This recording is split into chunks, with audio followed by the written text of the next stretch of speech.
Clara McKenna stood on the train platform in Chicago.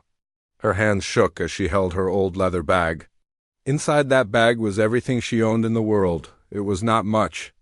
A few dresses, some underclothes, her mother's Bible, and the letters from Thomas Brennan. Those letters were her hope for a new life. The year was 1887.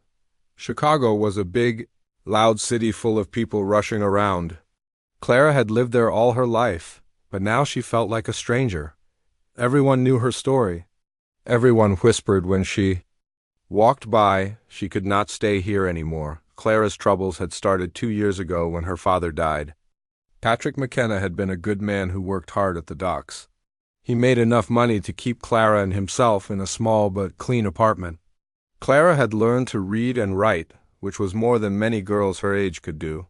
Her father had been proud of that, but when her father got sick with the fever, everything changed. Clara spent all their savings on medicine and doctors. It did not help. Her father died anyway, and Clara was left with nothing but debts to pay. She had tried to find work as a seamstress or in one of the big stores downtown. But those jobs went to girls with families who could speak for them. Clara had no one. Her mother had died when Clara was just 10 years old. She had no brothers or sisters, no aunts or uncles who cared what happened to her. When Mrs. O'Brien from down the hall told her about the job at O'Malley's Tavern, Clara had been desperate enough to take it. The work was serving drinks and food to working men. The pay was not much, but it was enough to keep her fed and housed. At first, Clara thought she could handle it. The tavern was not the worst place in the city. Patrick O'Malley kept things clean, and he did not allow fighting inside. Clara served the men their beer and whiskey, wiped down tables, and helped in the kitchen. She was polite but kept to herself, but working in a tavern was not like working in a store or a factory. The men who came to O'Malley's were rough. They worked hard jobs during the day and came to drink at night. Many of them had not seen their wives or sweethearts in months. Some had no wives at all. They looked at Clara in ways that made her uncomfortable. They said things that made her face turn red. Some tried to touch her when she brought them their drinks. Clara learned to move fast and keep away from grabbing hands. She learned to speak firmly when men got too friendly, but the worst part was not the men who bothered her. The worst part was what people outside the tavern thought. Nice women did not work in places like O'Malley's. It did not matter that Clara had no choice. It did not matter that she was just trying to survive. People saw her going in and out of the tavern, and they made up their own stories about what kind of woman she was. The landlady at her boarding house started looking at her with cold eyes. The shopkeepers treated her with no respect. Women she had known since childhood crossed the street to avoid her. Clara felt like she was wearing a sign that told everyone she was no good. That was when she heard about the matrimonial agencies. These were businesses that helped men and women find husbands and wives through letters. Many men had gone west to find gold or farmland or start businesses. They had money and land but no wives. Women in the East who needed husbands could write. To them, Clara spent her last coins on pretty paper and wrote to the Continental Correspondence Company. She told them she was a respectable young woman looking for a good husband. She said she could cook and clean and manage a household. She said she had been raised properly and could read and write well. All of this was true. But Clara did not tell them about working at O'Malley's Tavern. She was afraid no man would want her if he knew. The agency matched her with Thomas Brennan from Silver Creek, Colorado Territory. Thomas owned a dry goods store and was looking for a refined wife to help him become an important man in his town. His letters were kind and proper. He wrote about his plans for the future and asked about her interests and skills. Clara wrote back carefully. She told him about her love of reading and her skill at cooking. She mentioned that her father had taught her about horses when she was young and they had lived on a small farm outside the city. She wrote about wanting a quiet life away from the noise and dirt of Chicago. Thomas seemed pleased with her letters.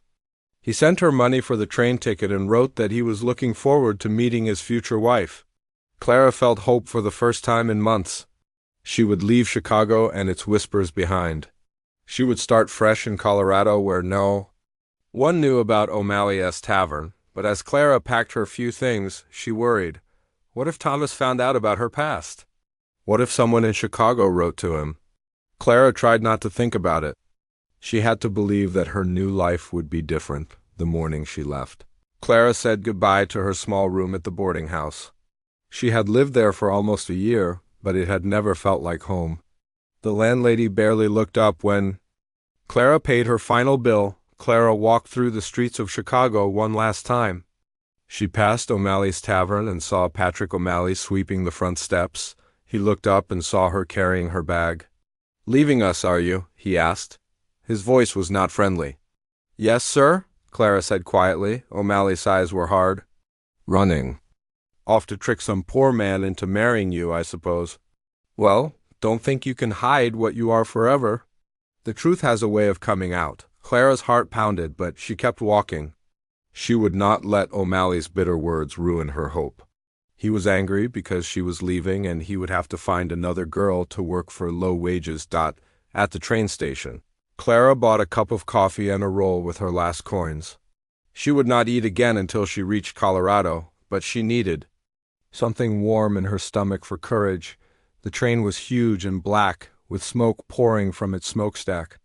Clara had never been on a train before. She climbed up the steps with her bag and found a seat by the window. The car was full of people traveling west. Men in work clothes heading to mines and ranches. A few families with children and bundles of belongings. As the train pulled out of the station, Clara watched Chicago grow smaller and smaller. She was leaving behind everything she had ever known. But she was also leaving behind the shame and whispers that had made her life so hard. Clara pulled out Thomas's last letter and read it again. He wrote about the mountains and clean air of Colorado. He wrote about building a good life together. Clara folded the letter carefully and put it back in her bag. She did not know what waited for her in Silver Creek, but it had to be better than what she was leaving behind. Clara closed her eyes and tried to imagine her new life as Mrs. Thomas Brennan. A respectable woman with a kind husband and a clean reputation. The train rolled west through the afternoon, carrying Clara toward her future. The train ride to Colorado took 3 long days. Clara tried to make her small amount of food last, but by the second day she was very hungry. She drank water from the train supply and tried to sleep as much as possible to forget about her empty stomach. The other passengers were kind to her. An older woman shared some bread with Clara when she saw how little food the young woman had. A family with children let Clara hold their baby when it cried, and the mother gave her an apple. But Clara was too nervous to enjoy the kindness of strangers. With each mile that passed, she worried more about meeting Thomas Brennan. What if he did not like how she looked? What if he could tell just by looking at her that she had worked in a tavern? What if someone from Chicago had already written to him? Clara spent hours looking out the train window at the changing land. First there were green fields and small towns. Then the land became flatter and drier. Finally she could see mountains. In the distance, purple and white against the sky. They were bigger than anything Clara had ever seen. On the 3rd day, the train pulled into Silver Creek Station. Clara's heart was beating so fast she thought it might jump out of her chest. She picked up her bag with shaking hands and walked to the door of the train car. Silver Creek was much smaller than Chicago. The main street had wooden buildings and dirt roads. There were horses tied to posts and men in cowboy hats walking around. It smelled like dust and horses and something clean that Clara realized was fresh mountain air. Clara stepped down from the train and looked around. Thomas had written that he would meet her at the station. He had described himself as a thin man with brown hair and a mustache.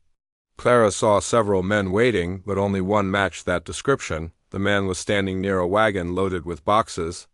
He wore a clean suit and had his hair combed neatly. When he saw Clara, he started walking toward her, but something was wrong with his face. He did not look happy to see her. He looked worried and angry. "Are you Miss Clara McKenna?" The man asked. His voice was cold. "Yes, sir." "You must be Mr. Brennan," Clara said.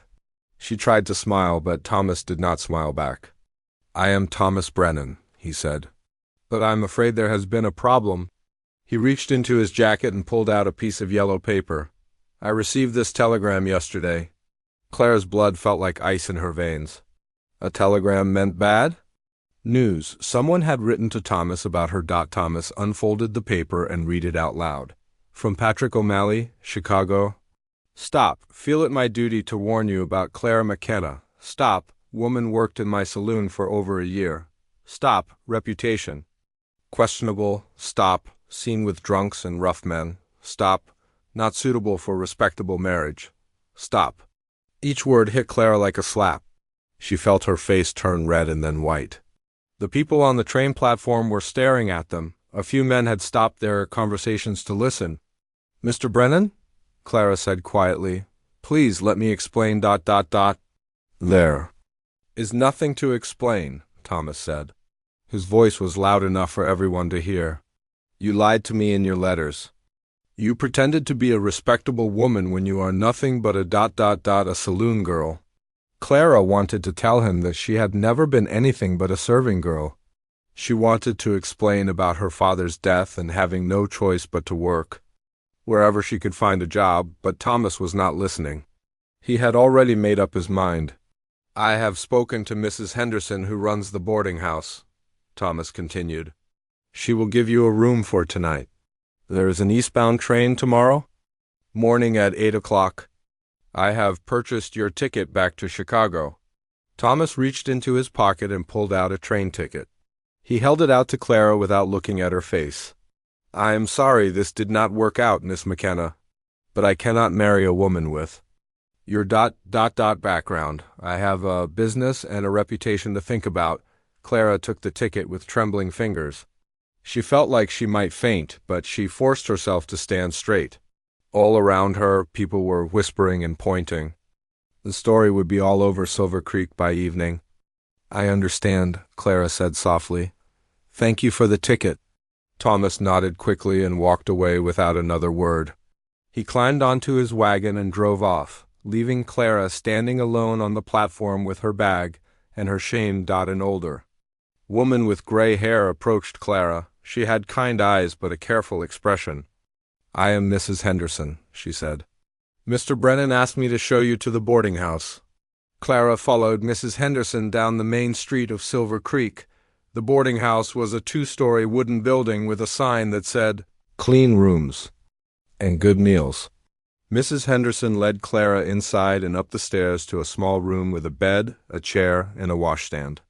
Supper is at 6 o'clock, Mrs. Henderson said. But you might want to eat in your room tonight. Some of the other guests heard what happened at the station. Clara nodded. She did not want to face more staring and whispering. Mrs. Henderson brought her a plate of stew and some bread later that evening. The food was good, but Clara could barely eat. Her stomach was twisted with worry and shame. That night, Clara lay on the narrow bed and stared at the ceiling. She could hear voices from the room next door talking about the woman who came on the train to marry Thomas Brennan. She heard someone say that no decent man would want a tavern girl for a wife. Clara thought about the train ticket in her bag. Tomorrow morning she would get on the eastbound train and go back to Chicago. But what would she do there? O'Malley would probably not give her job back after what he had done. Other tavern owners would not want to hire someone who had tried to run away and get married. Maybe she could find work in a factory. But factory jobs were hard to get, and they paid very little. Clara might end up on the streets with no money and no place to live. She thought about Thomas Brennan and how his face had changed when he read that telegram. For a moment when she first saw him, Clara had thought he looked kind. But kindness had disappeared as soon as he learned about her past. Clara wondered if all men would react the same way. Would anyone ever be able to look past her time at O'Malley's tavern? Or would she always be judged for something she had done just to survive? The room was cold, and Clara pulled the thin blanket up to her chin. Through the window she could see the mountains black against the starry sky.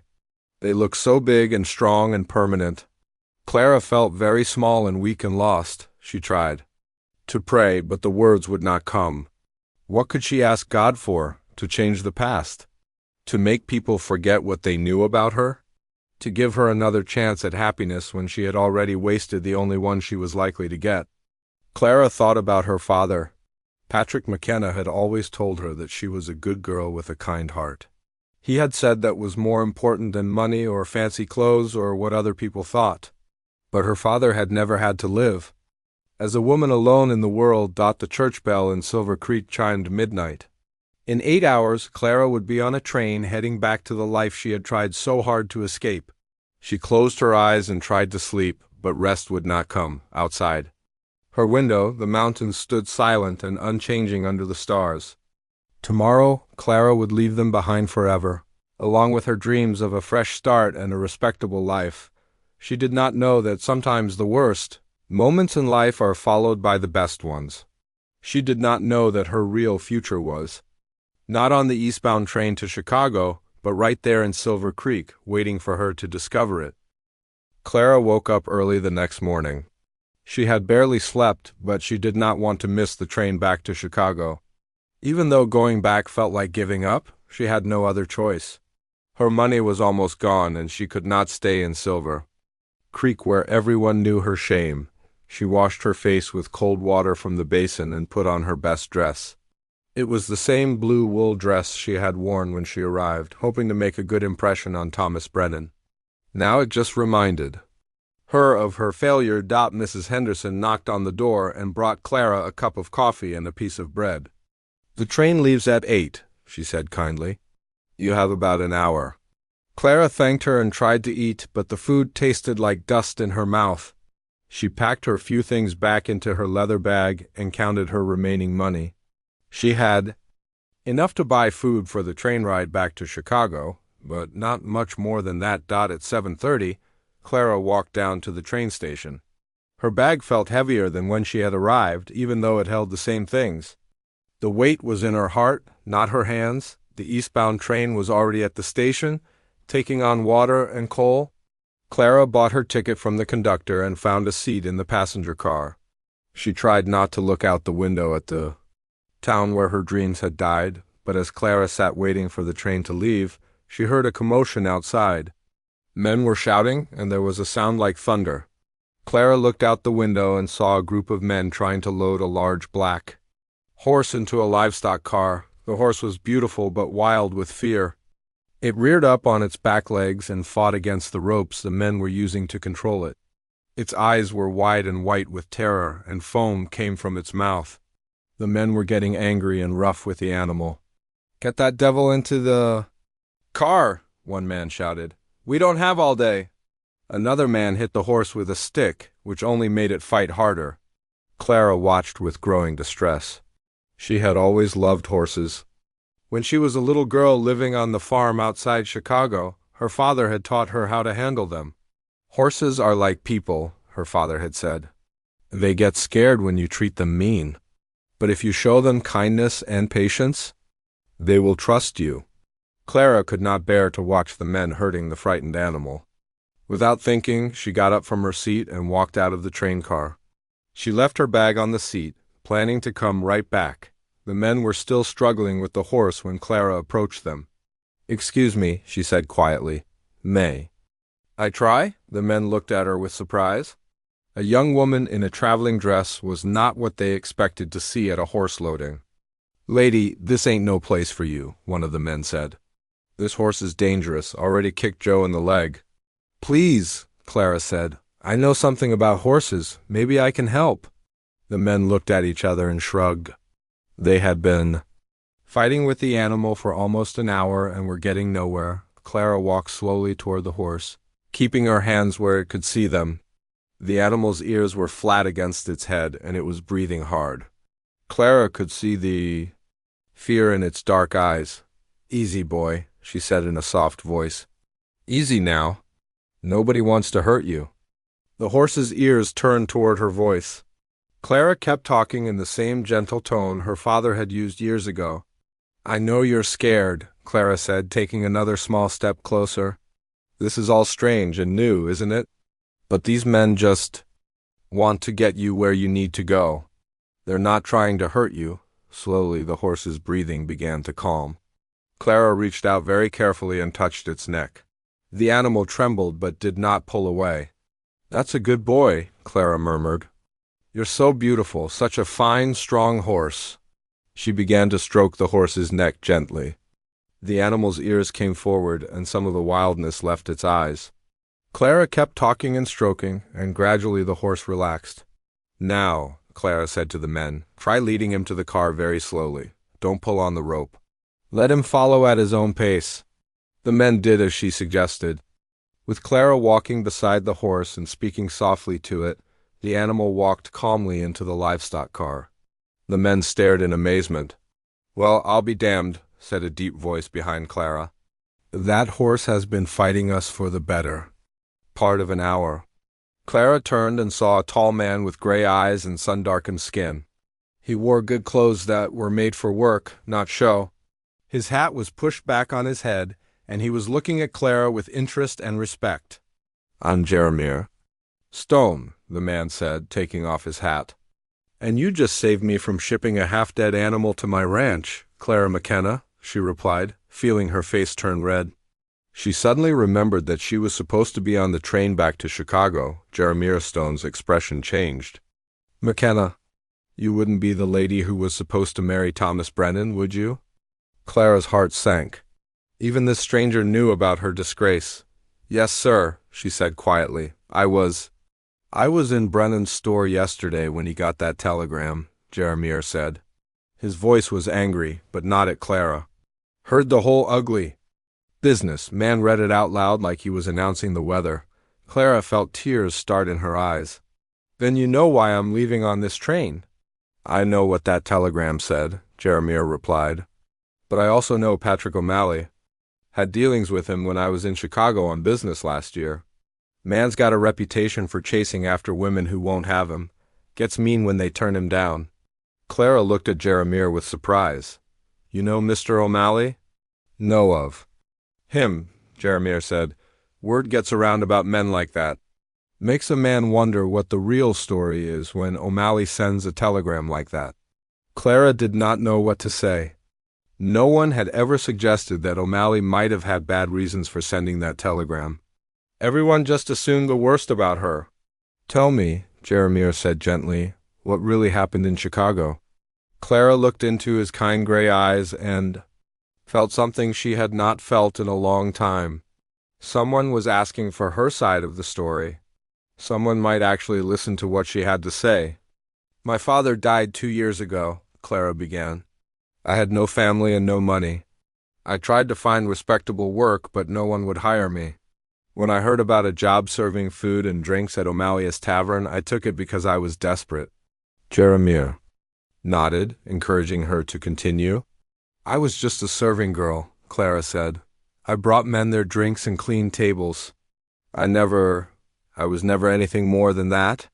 But Mr. O'Malley wanted me to be more than that. He kept asking me to walk out with him, and when I said no, he got angry. And when you tried to leave Chicago for a better life, he decided to ruin it for you," Jeremiah said. Clara nodded, feeling tears roll down her cheeks. "I never lied to Mr. Brennan about who I was. I just didn't tell him about working in the tavern because I was afraid. I should have been honest." "Honest about what?" Jeremiah asked. "About working hard to keep yourself fed and housed? About doing what you had to do to survive? That's nothing to be ashamed of." Clara stared at him. No one had ever said anything like that to her before. The train whistle blew, warning that it would be leaving soon. Clara looked toward the passenger car where her bag was waiting. "Miss McKenna," Jeremiah said quickly, "I have a proposition for you." Clara looked back at him, confused. "I own a cattle ranch about an hour's ride from here," Jeremiah continued. "It's a big operation, and I'm in need of someone to run my household. Someone who can cook for the hands during busy times, keep the house clean, and handle the daily business of running a home." Clara's heart began to beat faster. "The job comes with a small cabin of your own, fair wages, and the respect you deserve," Jeremiah said. "It's honest work, and it would give you time to figure out what you want to do with your future." "Mr. Stone," Clara said carefully, "why would you offer work to someone like me?" "Someone with a reputation?" Jeremiah smiled, and Clara noticed how it changed his whole face. Anyone who can gentle a frightened horse the way you just did has a good heart. That matters more to me than gossip and lies. The train whistle blew, again longer this time. I have to decide right now, Clara said. Yes, you do, Jeremiah agreed. You can get on that train and go back to Chicago where people have already made up their minds about you. Or you can come with me and start fresh where the only thing that matters is the kind of person you are. Clara looked at the train, then back at Jeremiah Stone. In his eyes she saw something she had almost forgotten existed. She saw hope. Clara looked at the train that would take her back to Chicago. Then she looked at Jeremiah Stone's honest face. The choice should have been hard, but somehow it was not. Going back to Chicago meant returning to a life of shame and struggle. Going with Jeremiah meant taking a chance on something unknown but hopeful. I would be grateful for the opportunity, Mr. Stone, Clara said quietly. Jeremiah smiled. Call me Jeremiah. And you better get your bag before that train leaves with it. Clara hurried to the passenger car and grabbed her leather bag. The conductor looked at her with confusion. You getting off, miss? Train's about to leave. Yes, sir. I'm staying in Silver Creek after all. Clara climbed down from the train just as it started to move. She stood on the platform with Jeremiah, watching the eastbound train disappear around a bend in the mountains. With it went her old life and all its troubles. My wagon's over here, Jeremiah said, leading her to a sturdy vehicle pulled by 2 brown horses. It's about an hour's ride to the Broken Arrow. That's my ranch. As they drove out of Silver Creek, Clara felt nervous but excited. The mountains rose up around them like giant walls, and the air was so clean it made her want to take deep breaths. She had never seen country like this. How long have you had your ranch? Clara asked, trying to make conversation. About 10 years, Jeremiah replied. Started with nothing but a piece of land and a lot of hope. Built it up slowly, 1 cow at a time. Clara could see that Jeremiah was proud of what he had accomplished. His clothes were well made but practical. His hands were rough from hard work, but his wagon was in good repair and his horses were healthy and well fed. What happened to your last housekeeper? Clara asked. Jeremiah laughed, but not in a mean way. Mrs. Patterson lasted 3 months. Said the isolation was too much for her. Before that was Miss Williams, who decided she didn't like cooking for 20 hungry cowboys. And before that was Mrs. Jenkins, who left when she realized there were no other women around for miles. 20 cowboys? Clara said with surprise. During busy times, yes. Most of them sleep in the bunkhouse and eat there too. But during roundups and cattle drives, everyone eats at the main house. That's when I really need help, Clara nodded. She was used to serving men and cooking large meals from her time at O'Malley's Tavern. The work would be hard, but it would be honest work in a clean place. They rode through a valley with a stream running down the middle. Cattle grazed in the meadows, and Clara could see riders on horseback watching over them. Everything looked peaceful and prosperous. There's the house, Jeremiah said. Pointing ahead, Clara saw a large wooden house with a wide front porch. It was bigger than any house she had ever lived in. Near it were several other buildings, including a barn, a bunkhouse, and what looked like a small cabin. That cabin there will be yours, Jeremiah said, following her gaze. It's got a bedroom, a sitting room, and a small kitchen. You can cook your own meals there when you're not working at the main house. The cabin was small but looked comfortable. It had windows with real glass and a stone chimney. Clara thought it was the nicest place she had ever had to herself. When they reached the main house, several cowboys came out to greet them. They were rough-looking men with sun-weathered faces, but they tipped their hats politely to Clara. Boys, this is Miss McKenna, Jeremiah said. She's going to be running the household for us. About time, said an older cowboy with a gray beard. We've been eating our own cooking for 2 weeks now. It ain't pretty. The men laughed, and Clara felt some of her nervousness disappear. These were working men, like the ones who had come to O'Malley's Tavern. But here she would be respected as the woman who ran the house, not just a serving girl. Jeremiah showed Clara through the main house. It had a large kitchen with a good stove and plenty of space for cooking. The dining room had a long table that could seat 20 people. There was a comfortable sitting room and several bedrooms upstairs. "I don't use all these rooms," Jeremiah explained. "But the house came with the land when I bought it. The previous owner had a big family." "What happened to them?" Clara asked. "Moved to California, said the winters here were too hard." Clara could see that the house needed a woman's touch.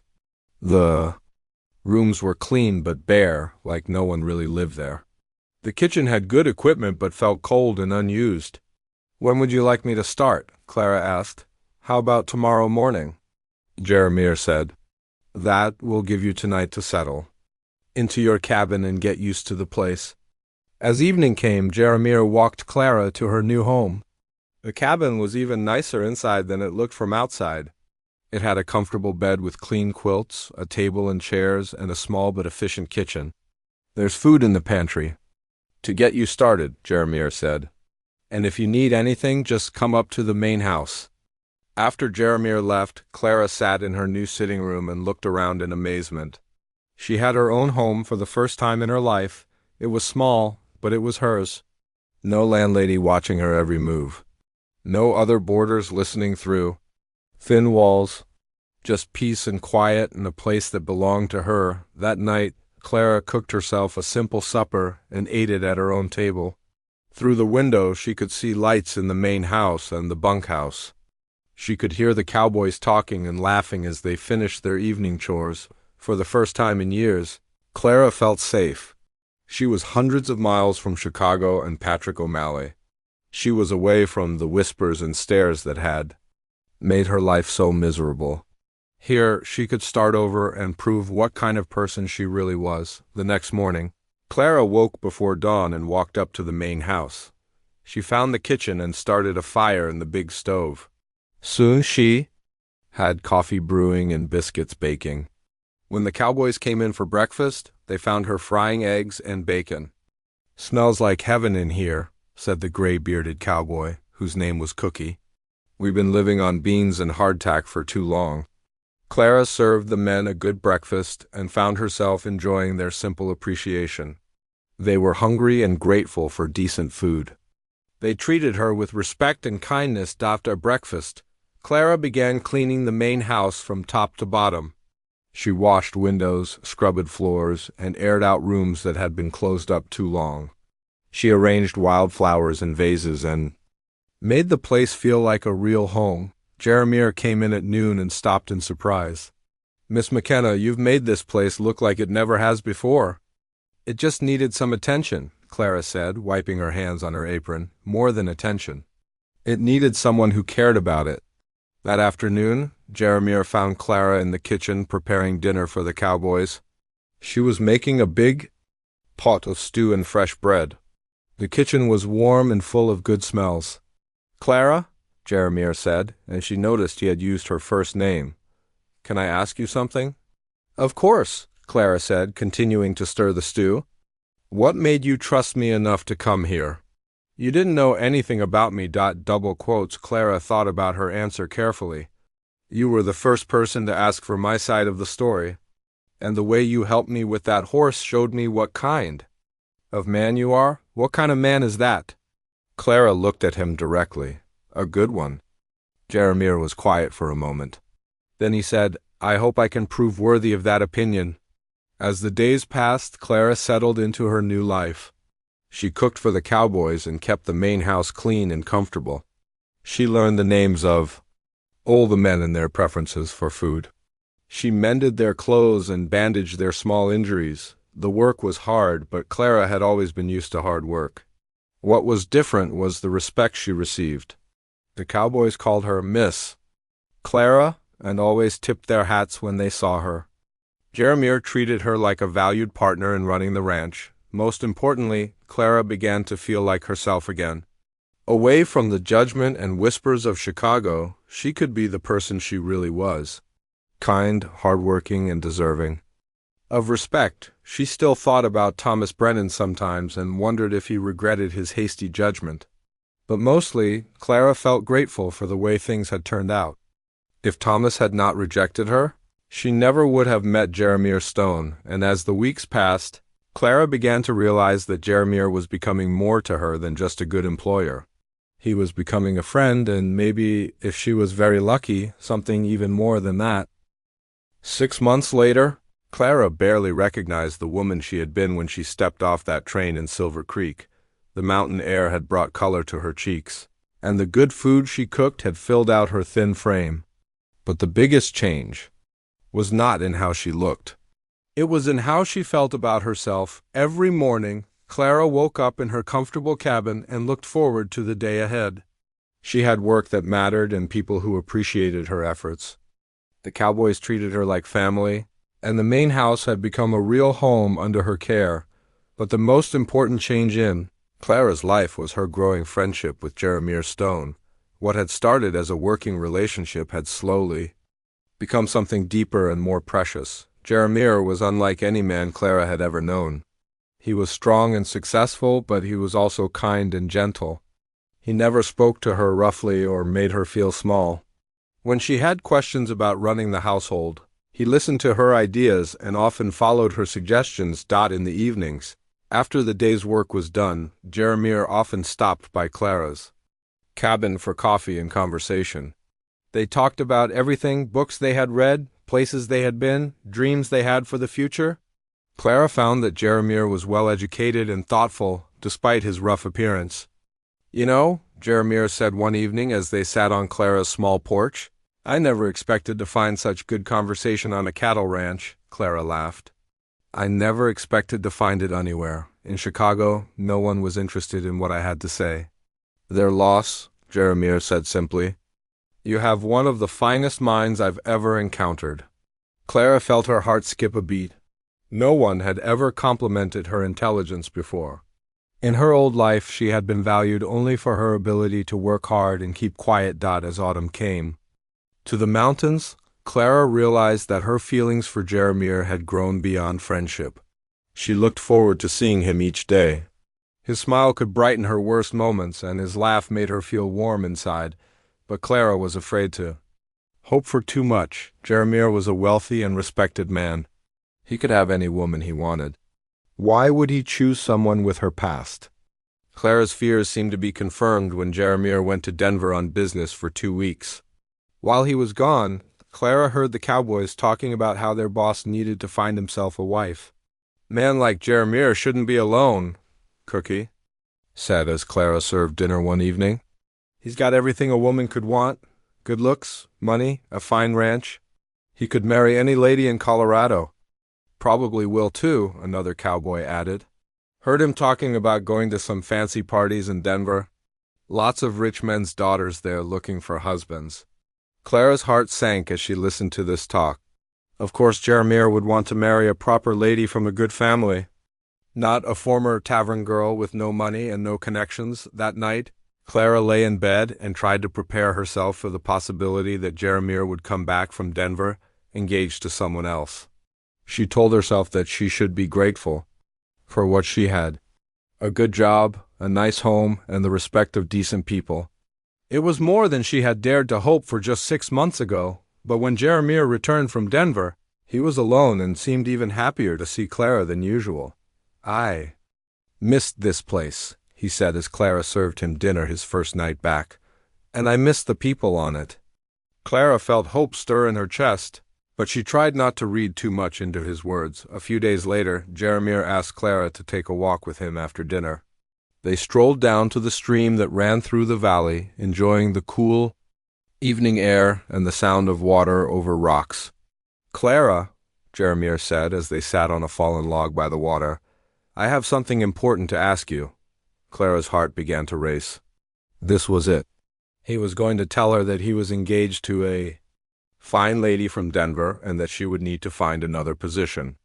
"I've been thinking a lot during my trip," Jeremiah continued, "about what I want from life and what would make me truly happy." Clara waited, afraid to breathe. "I realize that I already have everything I need right here," Jeremiah said. "A successful ranch, good friends, and—" He turned to look at Clara directly. "The finest woman I've ever had the privilege to know." Clara stared at him in shock. "Clara McKenna," Jeremiah said softly, "I love you. I love your kind heart and your strong spirit. I love the way you've made my house into a home and my ranch into a place of warmth and laughter. I love everything about you." Clara felt tears start in her eyes. "Jeremiah, you don't know what you're saying. I'm not suitable for a man like you. My past—" "Your past shows me exactly what kind of woman you are," Jeremiah interrupted. "You survived terrible circumstances with your dignity intact.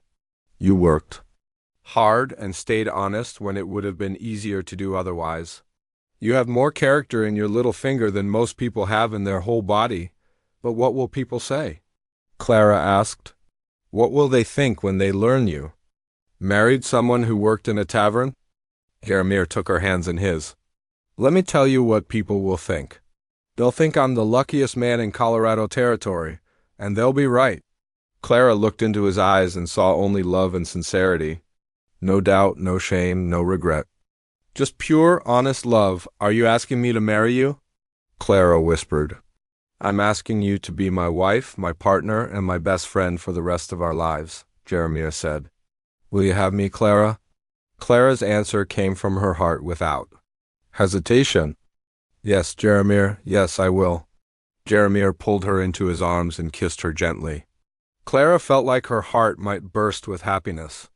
After all the pain and struggle and shame, she had found love with a man who valued her for exactly who she was. They were married 3 weeks later in the main room of the ranch house. The cowboys served as witnesses, and the circuit preacher performed the ceremony. Clara wore a dress of cream-colored silk that Jeremiah had ordered specially from Denver. It was the most beautiful thing she had ever owned. When the preacher pronounced them husband and wife, the cowboys cheered so loudly that the cattle in the far pastures looked up in alarm.